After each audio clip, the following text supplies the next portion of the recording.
Hoje a gente vai ver alguns escândalos que vieram a público envolvendo emissoras e deram prejuízos ou problemas de imagem. Então vamos lá ver isso comigo.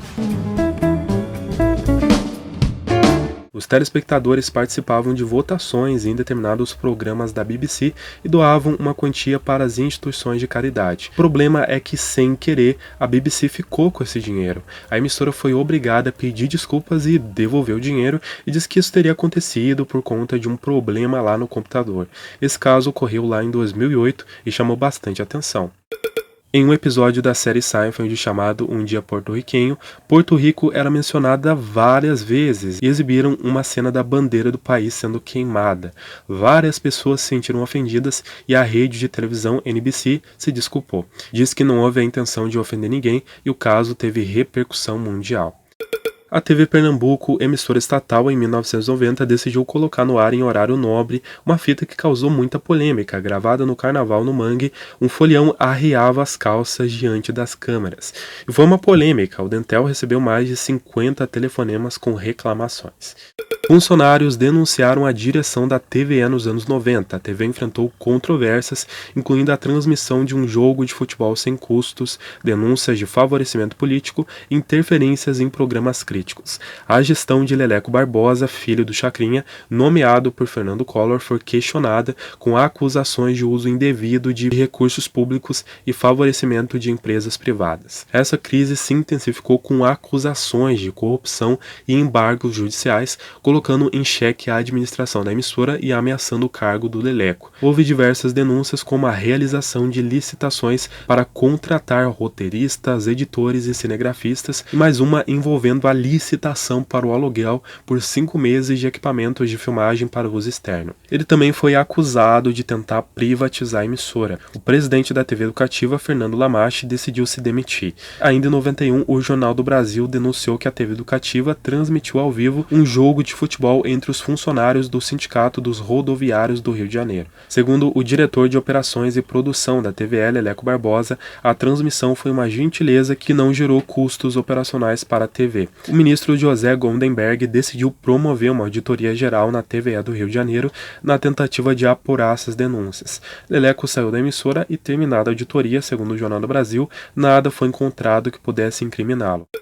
Muitos processavam a montadora General Motors por acidentes. Em 17 de novembro de 1992, a NBC levou ao ar, dentro do programa Dateline NBC, um documentário sobre o risco dos veículos da montadora, e exibiram lá um teste científico para aferir as condições de segurança de uma linha de veículos produzidos pela empresa. Porém, os testes foram fraudados. A General Motors suspeitava da reportagem, mas não tinha provas, até uma denúncia anônima de um jornalista que tinha ouvido falar dos testes fraudulentos de um bombeiro.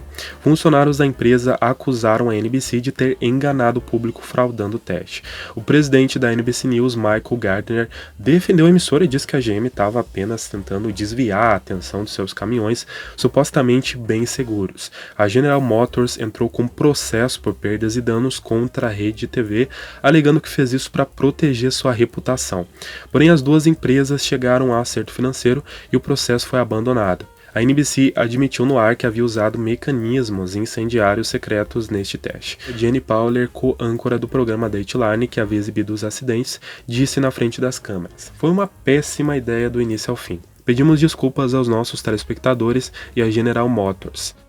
Em abril de 2003, a Band exibiu o programa Hora da Verdade, onde uma mulher acusava o namorado de 20 anos mais jovem de não dar no couro. Na hora de identificá-lo, a mulher falou um nome diferente. Segundo a Folha, interpelada pela apresentadora Márcia Goldsmith, ela respondeu: "Não tive tempo de decorar." A assessoria de imprensa da emissora disse que não houve armação nenhuma e argumentou que na produção a mulher queria dar outro nome para o namorado porque ele não queria aparecer.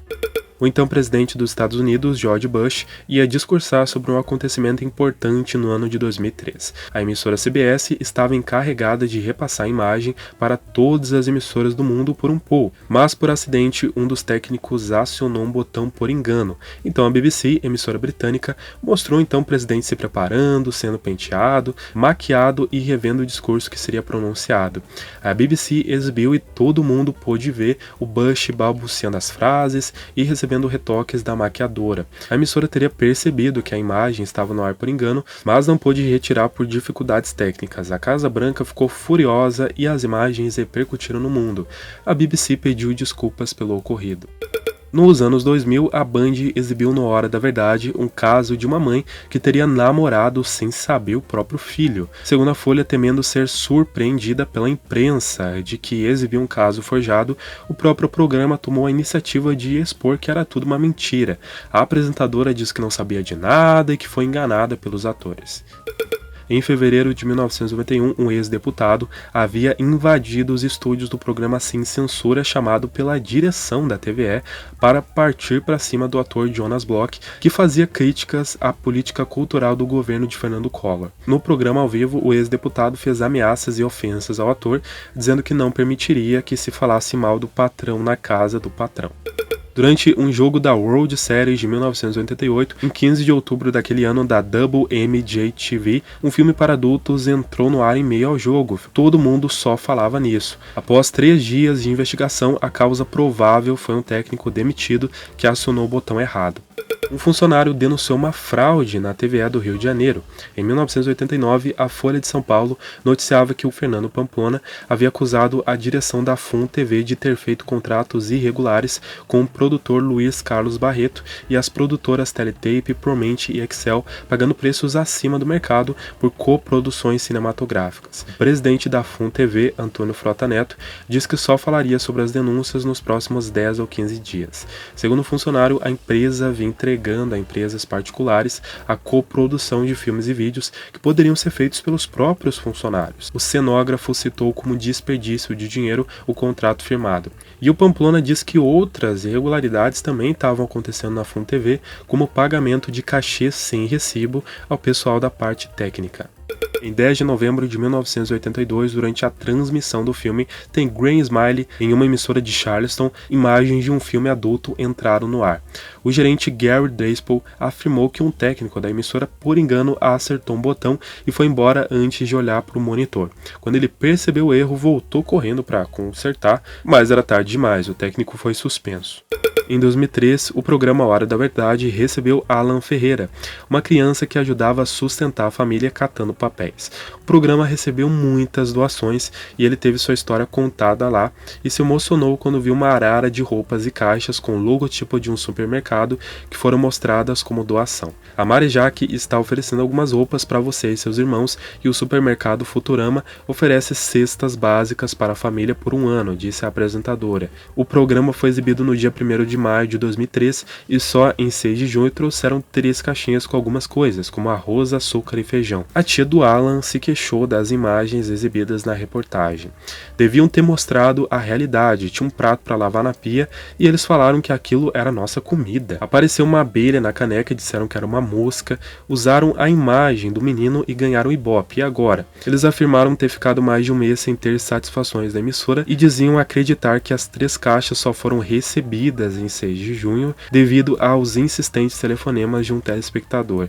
Como eles podem fazer aquilo? Prometeram ali na frente e depois como ficam as pessoas para quem eles prometeram? Continua a mesma coisa.